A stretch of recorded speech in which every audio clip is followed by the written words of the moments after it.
Welcome to Lashay Venture Real Stories, real growth, real inspiration. Now, here's Lashay Venture. Okay. Hey everyone, welcome to Lashay's Venture Podcast. I have a guest with me. You can go ahead and introduce yourself and let the audience know who you are today. Well, thank you for having me first and foremost. And for those that do not know me, my name is Jovahna Marie, aka JM Pozon. Okay, Mr. Vonna, can you tell everybody what do you do, where you from, and Yes, just yes, give them yes. I am from Detroit, Michigan. So what up, though?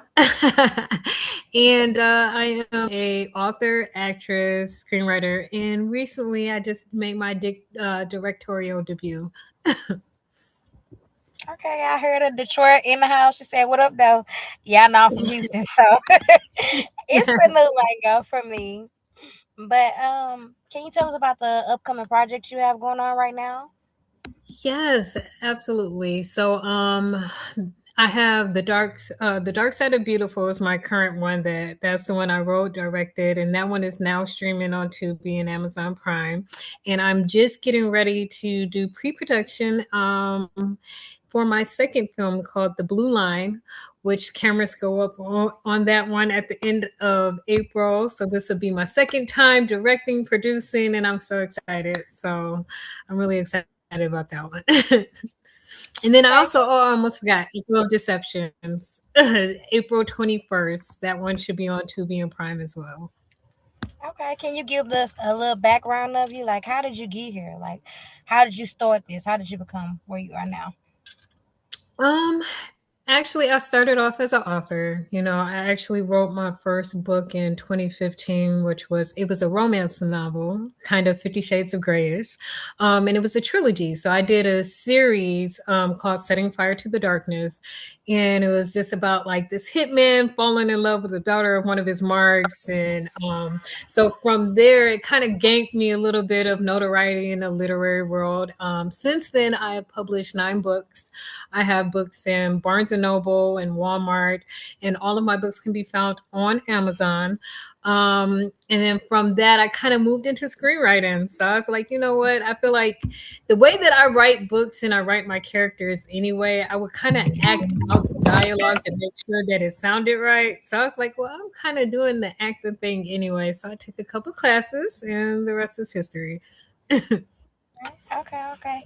So let's take it back to childhood. Like, what Yeah. made you know, like as a child when you were a kid, like what made you know you was gonna do this? Like start acting and did you think that? Did Ugh, you ever dream about that? Like this is what I'm I gonna do as a kid? I actually did. I had a very vivid imagination. Sometimes it worked against me. I would get in trouble because I just had a very vivid imagination. So, and then I was very shy. So surprisingly, I was very shy and very timid. So it was like the opposite. So imagine me now being in front of the camera. But I used to better express myself in written word opposed to verbally. It was very difficult for me to like speak in front of people.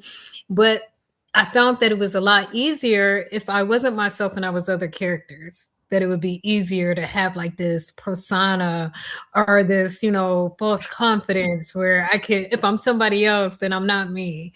That's So good. That's different. You say you somebody else and not you. That's different. That mean like basically you just like outgoing. Like, look, I'm not gonna be me. Let me be somebody else. That way I I gotta can be be like able to Sasha express Fierre, the myself. alter ego. Yeah, I'm somebody else for the day. I'm not me today. I love that. I love that. I love that. Like, did you ever dream about like just getting to where you are? Like, was this like a dream that you knew was gonna happen, or this just like came overnight, or? I'm kind of the person that like I just go after things. Like people will be like, you don't know nothing about it. But I'm more of a jump and grow my wings on the way down type of person. And I've always been that way. So if I say I'm gonna do it, it may take me a day, it may take me a week, it may take me a month or a year. But anything I say that I'm gonna do, I've done.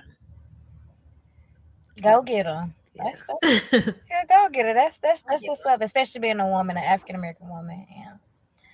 So like a little story about your background, like being from Michigan. Like, did you ever like kind of like have ups and downs in your journey? Like, did you ever kind of like doubt, Oh, like, going absolutely, through this process? absolutely. I think that especially when you're in this industry, you have to have kind of a bit of a thick skin. You're going to hear far more no's than you hear yeses.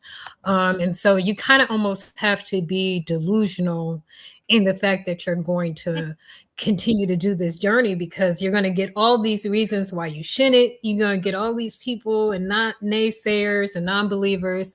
So you really just have to have the extent to which you have to believe in yourself, and is very much required. But it's definitely hasn't been an easy journey. And so, but that said, you really have to love it. If you don't love it, you know what I'm saying, it may not be worth the cost and the risk, because you're going to get hit a couple times along the way. So, which role, directing, writing, or acting, do you feel do you feel most connected to, and why? See, I get this question, and for me, overall, I am a bit of a storyteller. And for me, it doesn't really matter the medium or the form that it takes. Like, so I don't know that I could just choose one. It would be like someone asking me, which one of my children do I love more? And it's just like, you Oh, can't make that you can't choice. make a It's just decision like, out of that. I love them, Yes. equally and for very different reasons. Is Yes. there a particular project that stands out and out as defining the moment in your career? Like a particular project that you like that stands out that you Um, wrote? Probably the one that I'm getting ready to do now. I am, and it's just because I think that the message behind it is very culturally relevant to the times. It speaks a little bit about it. It's called The Blue Line, but it's about police brutality. It's about the two separate lived experiences that we live simultaneously in America, against race. And so, like, while we're both in America, like, you have people of different races, and all live in America, but our experiences are so vastly different. Our lived experience is different. And so, like, it speaks to that. And just with everything going on in the world today, with the police and with ICE and everything else, um, I just feel very passionately and deeply about this project. Yeah. So when you're writing these like plays and movies and things, what do you particularly think about besides containing to, like you just said, about the things that's going on now? What particularly comes to your mind when you write these movies and direct these movies?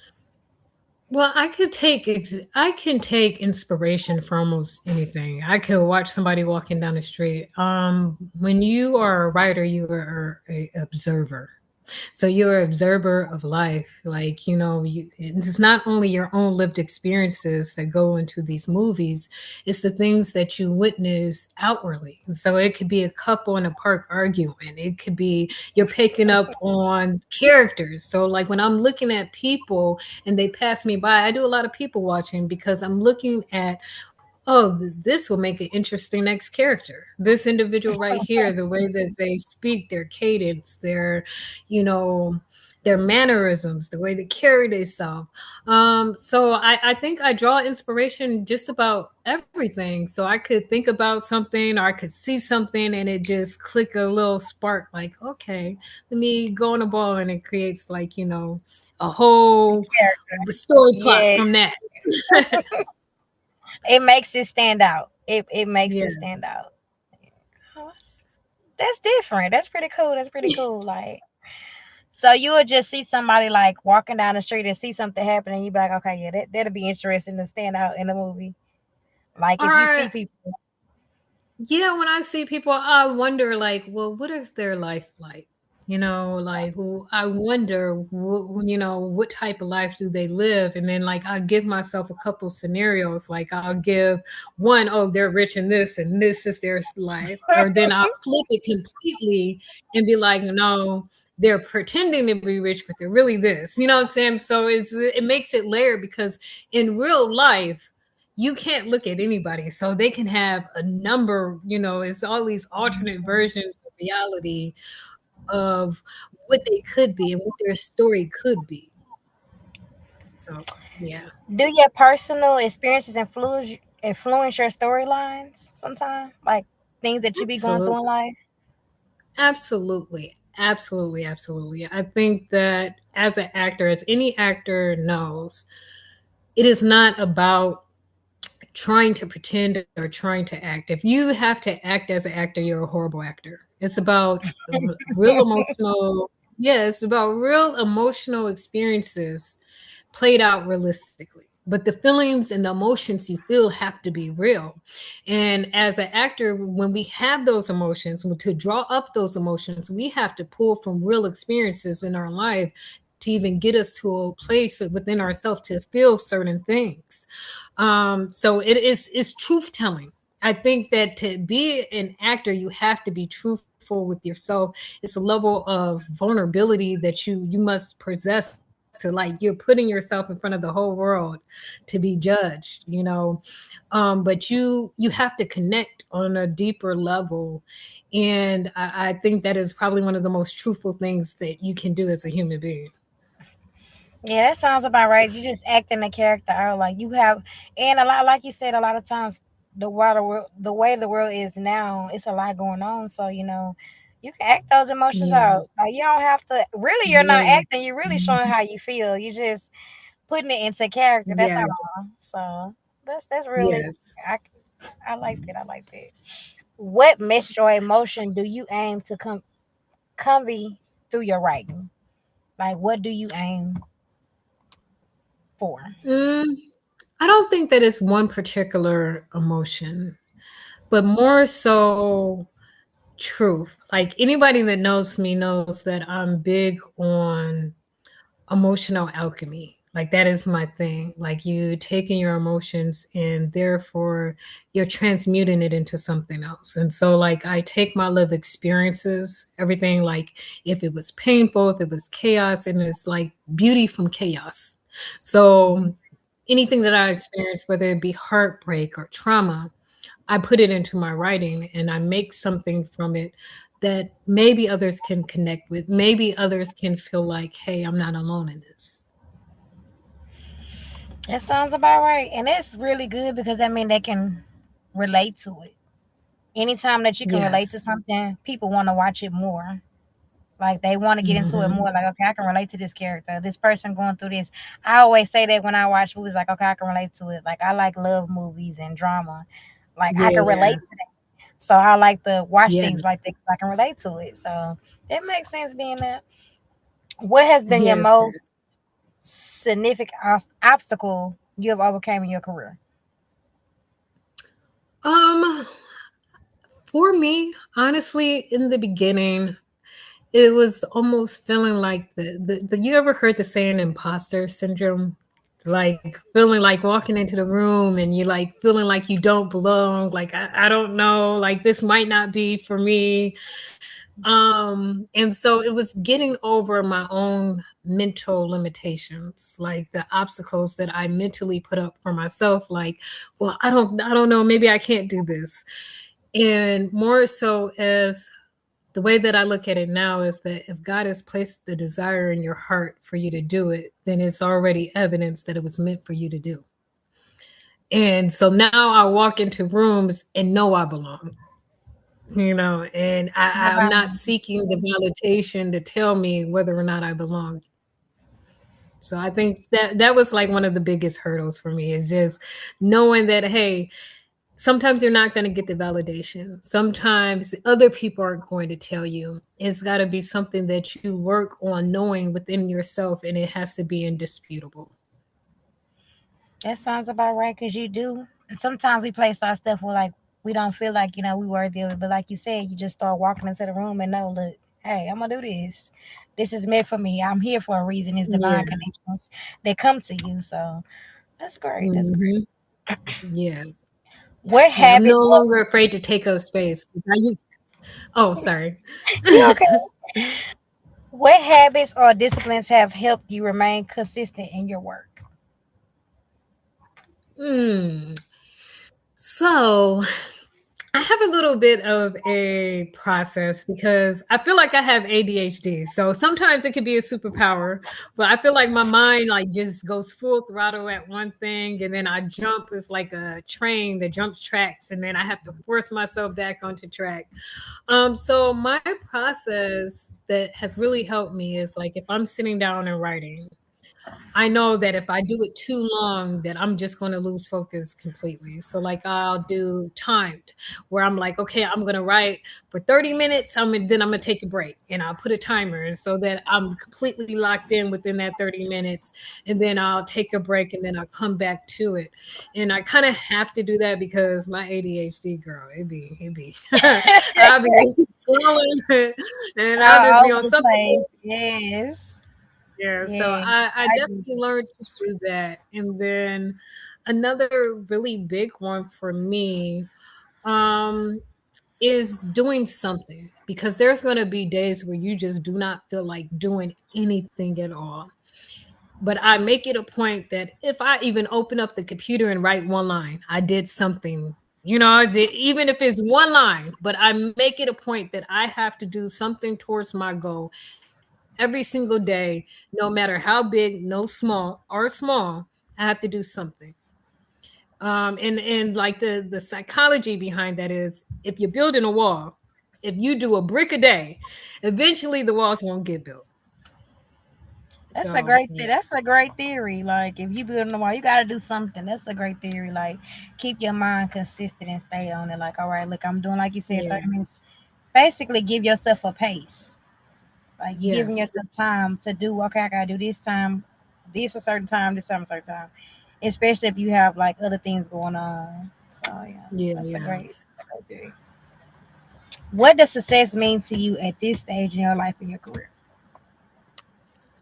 For me, I don't really think that it's more so monetary. For me, success is looking at my children and them, being living the lifestyle and being able to provide them with a life where they don't have to get it out the mud, being able to provide them with opportunities where they don't have to do what they have to do, but they're able to pursue the things they want to pursue. So at this age, success to me is freedom, whether it's financial freedom, whether it's just I want to pick up and leave. For me, it's about just having the freedom to do so, the freedom to move around, the freedom to do what I love to do, the freedom to spend time with those I love. So Yeah. yeah. I love that. I'm a mother as well. I have 4 children. Six, Okay. two bonus. But that's my thing. I don't want my kids to be able to, Mhm. have to struggle anymore. And that's my thing now in life. Like, I just want my Yeah. kids to succeed. I don't want them to have to, like get it out the mud. Because when you have to get out the mud, Yep. they end up doing stuff, you end up doing stuff crazy, and you don't want your Yeah. kids to die, especially in this time of age. I just want my kids to see, we can be successful without getting out the mud. Your mama gonna get it for you. Right. That way, when it gets to the point where you have to move out and you're on your own, you have it Yes. because your mama And, built the and I legacy. feel like other cultures are really good at setting their children up. I think a lot of times, whatever the thought process, a lot of times in our culture, a lot of us are prone to like, you're 18, you got to get out. And Mhm. people of other cultures, they don't do that. Like their kids be having 800 credit scores by the time they graduate high school. And like they set them up for success. They give them the advantage of a head start. And they're properly prepared to where they're not just out there winging it and trying to figure it out. And I think that's important. It's Yeah, very important. I will say Very that my parents did a pretty good job at where it wasn't just sink or swim.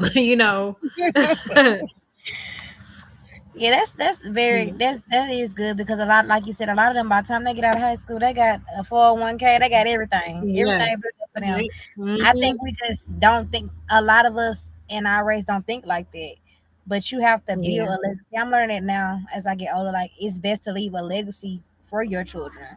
Like I'm Yeah. trying to have y'all to I have don't even think it's not even that I don't think that we want to do those things. I think that a lot of times we don't have the know-how and the knowledge and the wisdom of how to set certain things up. But in today's day and age, we living in the age of Chat GPT, we living in the age of AI. It's so easy now to so much figure money. out what it is that you need to be doing and how to do so. So now the obstacle shouldn't the know-how should no longer even be the obstacle at this point.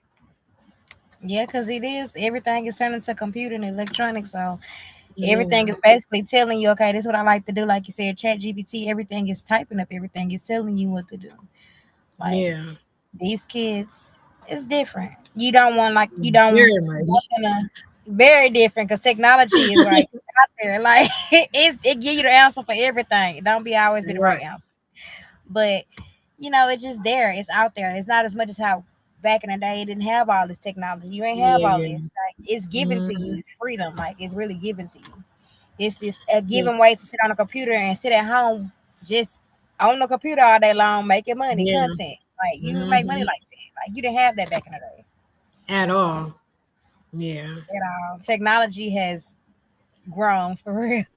Yeah, but I feel like it has its pros and its cons. Like on one hand, you use it for what you're able to use it for to help you grow, to help you evolve, to, accomplish your goals. But on the other hand, you do not want to be so far removed from reality that you do not know how to do things without it. Yes. And these kids, their life is the Yes. phone. Their life is Mm-hmm. the phone. It's Yeah. not, oh, I could die.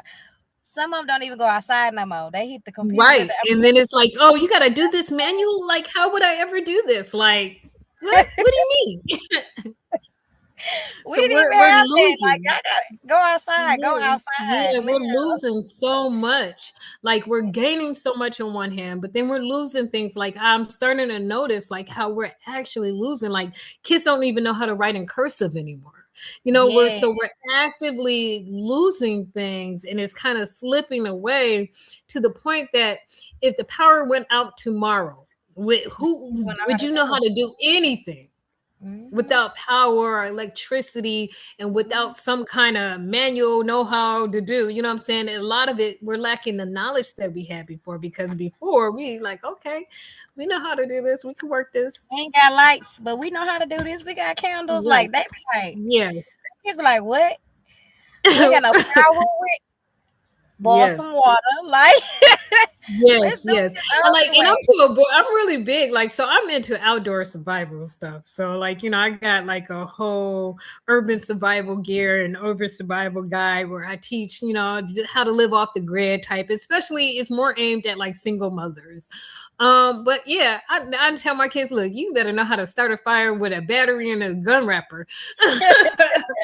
like, Nah, like, for real, so, it's good for them to know things like that because, like you said, it's like technology is a good thing because it's helping us, yes, but it's a bad thing too yes, because it's dumbing you down. Like it's like you don't have to do yes. And nothing that's at the part. all. Like you don't have to do nothing at all by Yes. yourself. So yeah, no, learn Yeah. without the phone. You Yeah, ain't and gonna have the it's phone all even the going into time. like the movie industry, because now they want to do AI actors, and so it's all across the board, and it's like it's taking so much of the realism, The the jobs, heart of things, everything. Yeah.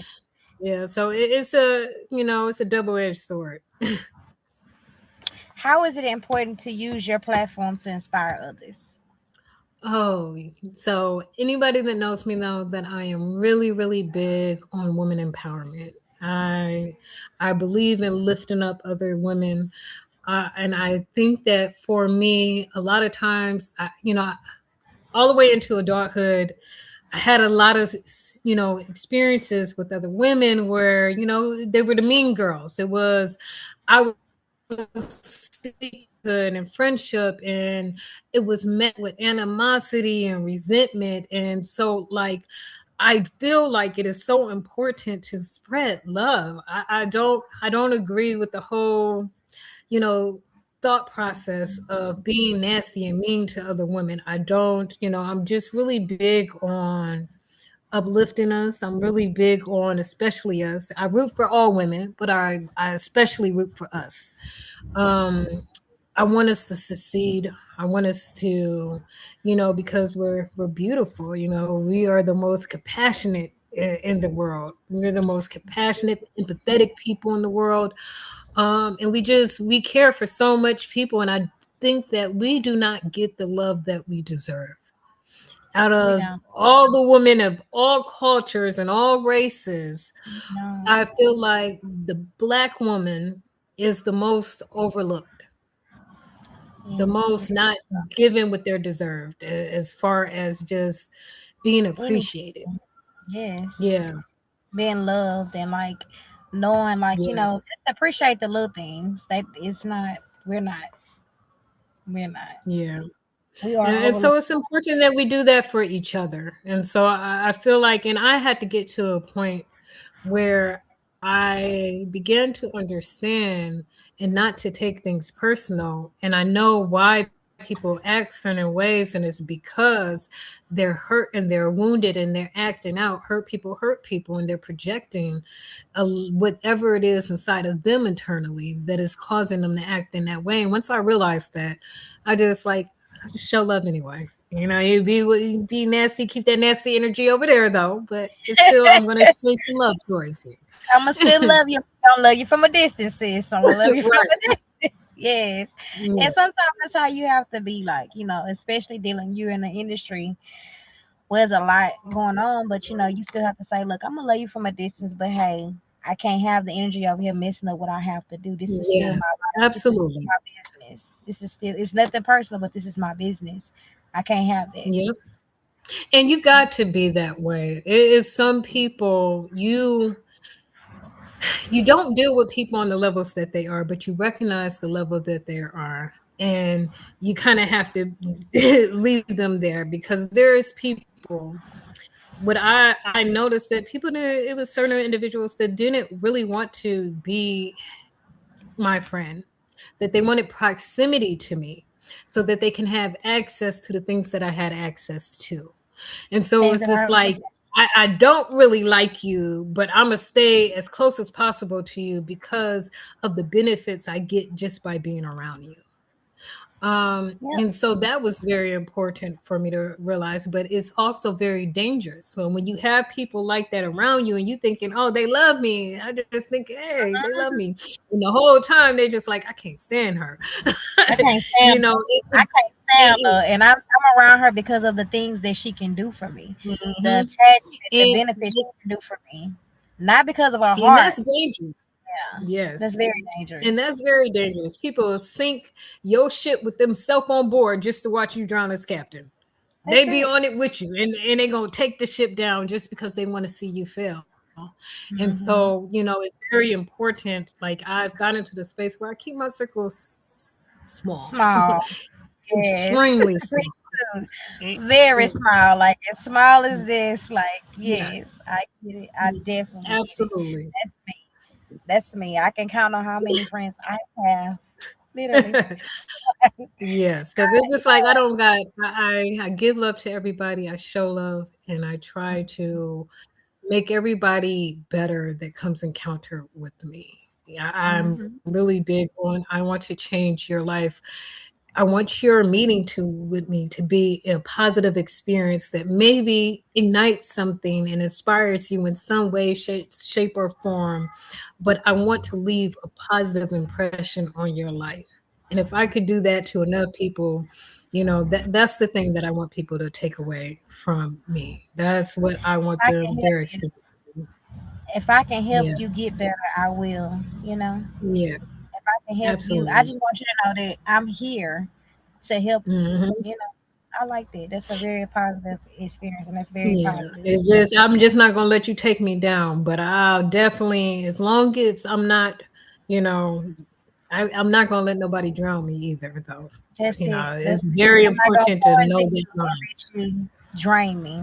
Yeah, Yes, I it's understand. I important understand. to know that line. Yeah.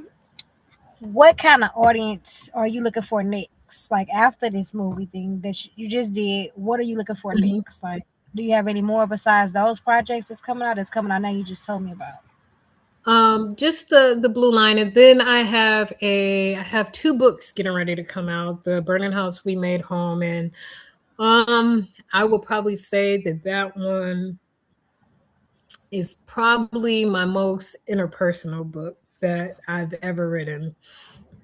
And it's called The Burning House We Made Home. Essentially, it speaks to when you're born in a burning house, being on fire can feel normal to you until you go outside and watch other people walking around free of flames. So it speaks to maybe some of the toxic traits that we take on, and we familiarize so much that we may not even know that we ourselves are toxic, or that, you're not always going to be the hero. Sometimes you are the villain in the story. And accountability is being able to recognize that, hey, in this situation, I could have done better. I could have handled this situation better. I think that I was being triggered separating from a space, and understanding yourself in such a way that you understand your triggers. You understand that, hey, I have trauma, and let me heal this trauma. And for me, that was very important. I didn't want to give my children childhoods that they would have to heal from having me as a mother. And I feel like even the most well-intentioned parents can cause trauma without even trying to. It's just we have things that we pass down, ideologies, thoughts that can be extremely harmful. And we may not even know that, hey, we're operating from this. Or sometimes we'll look at things. I think that we all view the world through the lens of our lived experiences. And so if we had a very bad experience in one area, it can make us view something that's maybe not necessarily so. Like, you ever heard the saying, once bitten by a snake, paranoia make you smack a lizard in the face? My grandma. So, but like the lens, so it's like, because of that snake, even lens, the lizards, we fear it. And so it's the same thing with relationships, because we're so used to that toxicity, or operating in such, a space, that when we have peace and healthy relationships, that may feel scary and dangerous to us. It feel real So it's scary. So it's that perceived danger and actual threat. And depending on the way that you're viewing it, if you're viewing it through the lens of your trauma, you're going to get it wrong every time. What advice would you give to an inspiring creatives who are working toward their goals right now? Just do it, man. Just do it. Get out there. I think a lot of times people don't start their journeys because they're afraid of being seen as a fool for doing it, or looking foolish, or they don't want to be seen starting at the bottom. But just start. Something is better than nothing, because once you start, the only place you can go is up. And the more you go up, the more you do it, the better you get at it. I received that. I take that. I take that advice. I take that. How can people follow your work and stay connected with you? Absolutely. So on Instagram, it is JM Pozon, and on Facebook, it is Jovahna Marie Pozon. So be tuned, because I do got a lot of stuff coming up, guys. Is there anything else you would like to share with the audience before we close? Yeah, just make sure you guys check out The Dark Side of Beautiful on Tubi and Prime, and also be looking out for Echoes of Deception, April 21st. That will also be on Tubi. And yeah, that's it. He like, I didn't tell everything. I didn't talk everything. Like, yeah, I heard what she said. This is an amazing, amazing, amazing interview. I will definitely be inboxing you, and hopefully we can touch bases outside of here. Yes, absolutely. Up out of here, hopefully you can come to Houston and we can meet. We can meet in Yes, Houston. yes. Thank you so much again for Thank sharing your you. journey and everything on my platform. I look forward to seeing you again. It was truly amazing sharing your story. It was inspiring, and you guys heard what she said. You know where you can follow it, you guys. All right, it's been real. Lashay's Venture. Have a great day. Thank you so much. Thank you. Thank you for having me. Thank you for watching Lashay Venture.